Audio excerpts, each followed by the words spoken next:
친절한 외통수 전영신 외교통일 전문기자와 함께하겠습니다.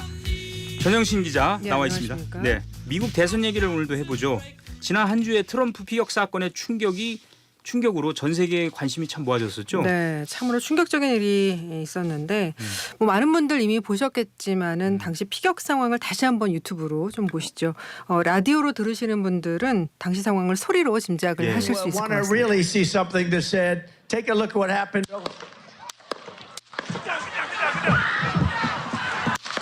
네, 총성 8발 정도 총성이 들렸고 이제 공화당의 트럼프 대선 후보가 오른쪽 귀를 감싸면서 탁자 아래로 고개를 숙였죠. 이윽고 이제 피가 얼굴에 묻은 채로 오른팔 이 주먹진 손을 치켜 올리면서 파이트 이렇게 외치는 기록에 남을 만한 명장면이 탄생을 하게 됩니다. 그야말로 두고두고 회자될 세계의 사진도 한 장 남기게 되는데요. 사진도 유튜브로 좀 보여드리겠습니다. 네. AP통신의 에반 부치 기자가 찍은 사진이에요. 그 와중에 이런 장면을 연출한 트럼프의 정무감도 대단하지만 이 장면을 담아낸 사진 기자도 대단하다고 할 수가 있겠죠. 이 사진을 찍은 에반 부치 기자는 퓰리처상을 전에 받은 기자인데 이번에도 이 찰나의 순간에 명장면을 담는 데 성공을 했습니다. 총에 맞고 얼굴에 피를 흘리는 와중에 주먹을 불끈 쥐고 파이트하고 외치는 모습, 그리고 배경에 성조기까지 쫙 펼쳐져서 이렇게 펄럭이는 모습까지 정말 그야말로 완벽한 사진 한 장이 역사에 남게 되는 순간이었습니다. 너무 완벽해서 혹시 사전에 이렇게 각본대로 찍은 게 아니냐, 조작된 게 아니냐, 예. 그런 의혹을 제기하는 분이 있습니까? 많습니다. 지금 이제 일단 이 저격범 토머스 매시크룩스 올해 20살인데 현장에서 사살됐고 범행 동기가 밝혀지지 않고 있잖아요. 그래서 이제 소셜 미디어를 통해서 말씀하신 것처럼 음모론이 확산되고 있습니다. 트럼프 귀에 묻은 피는 연극용 물감이다. 총격은 자작극이다. 그리고 비밀 경호극이 트럼프 선거본부하고 같이 조작을 한 거다. 뭐 이런 주장들이 나오고 있어요. 그러니까 말씀하신 것처럼 에반 부치 기자의 사진이 지나치게 완벽하다 보니까 이게 과연 즉석에서 찍은 거냐, 성조기 배치까지 이렇게 완벽할 수가 있느냐, 이런 의심들이 나오는 거죠. 그리고 이런 급박한 상황에서 경호원들이 총격 직후에 트럼프를 재빨리 대피시키지 않고 현장에서 이런 퍼포먼스를 할 때까지 기다린 거 아니냐, 이거 이상하다.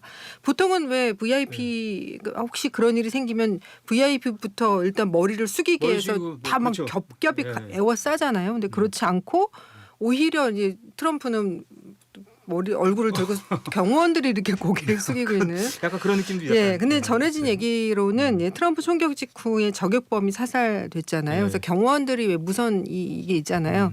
이 현장에서 저격범이 다운됐다, 그러니까 제거됐다, 이런 얘기를 들었다고 합니다. 그래서 이제 바로 뭐 대피시키거나 보호하는 조치를 더 적극적으로 하지 않았다고 이렇게 전해지고 있습니다. 이번 사건을 보면서 과거에 미국에서는 대통령이 피격 사건이 꽤 있었는데 루즈벨트 대통령, 이게 다리가 불편한 그 2차 대전 당시 대통령 말고 1900년대 시어도어 루즈벨트. 지금 앞에 뭐 다르군요, 이름이. 그 사건을 떠올리게 합니까? 1912년 시어도어 루즈벨트 대통령이 공화당 대선 후보 시절에 위스콘신주 밀워키 유세 도중에 총격을 당한 일이 있었습니다. 다행히 총알은 이제 루즈벨트가 양복 안주머니에 안경집을 넣고 다녔다고 해요. 그리고 연설문도 들어 있었고, 그래서 그 좀 완충 작용을 했다고 해야 될까요? 그러니까 원고 뭉치 덕분에 가슴에 이제 스치듯이 박히긴 박혔습니다. 그래서 이제 가슴에 피가 흘렀는데 이렇게 붉은 피를 흘리면서도 루즈벨트가 그 상태로 유세장에서 연설을 마칩니다. 이후에 대선에서 압도적인 승리를 거둔 일화가 있죠. 이 일과 트럼프의 피격 사건이 견주어지고 있습니다. 저도 이 안주머니에 많이 넣고 다녀요. 혹시 그럴까 봐 걱정을 해가지고. 그러면 당시 그 루즈벨트 대통령이 압도적으로 당선됐잖아요. 트럼프도 그런 걸 기대하고 있겠네요. 내심. 지금 벌써 현상으로 나타나고 있어요. 트럼프 지지율이 수직 상승해서 바이든을 더블 스코어로 지금 앞서고 있습니다. 전에는 박빙이었잖아요. 근데 TV 토론을 계기로 조금 격차를 벌렸는데 이번 일을 계기로 지금 더블 스코어 차이가 나고 있습니다. 피격 사건 직후에 일론 머스크, 테슬라의 최고 경영자죠. 일론 머스크가 매달 우리 돈 630억 원을 슈퍼팩 정치자금 모금단체죠. 여기에 지원하겠다. 트럼프를 지원하겠다. 이렇게 밝혔어요. 일론 머스크는 트럼프 전 대통령의 러닝메이트로 벤스 연방 상원 의원이 발탁이 됐잖아요. 이거에 대해서도 SNS에 승리의 소리가 울려 퍼진다. Resounds with victory라고 했습니다. 제가 최근 뉴스에 그 배우 조지 클루니도 바이든은 후보하지 마라 이런 얘기하는 걸 봤는데 네네. 민주당 내에서 바이든 대통령에 대한 후보 사퇴 압박이 커질 것 같아요. 네, 지금 뭐 엄청난 압력을 받고 있습니다. 민주당의 1인자를 할 수 있는 척 슈머 민주당 상원 원내대표가 바이든 대통령과의 단독 회동에서 연임 도전을 끝내라 이런 입장을 전달을 했다고 해요. 국가와 민주당을 위해서 사퇴하는 편이 더 공헌하는 거다 이렇게 설득을 했다고 합니다. 민주당은 당초 이달에 이제 화상 투표를 통해서 바이든 후보를 지명 확정하려 했던 거를 일주일 연기해서 지금 8월 첫째 주로 밀어놓은 상태거든요.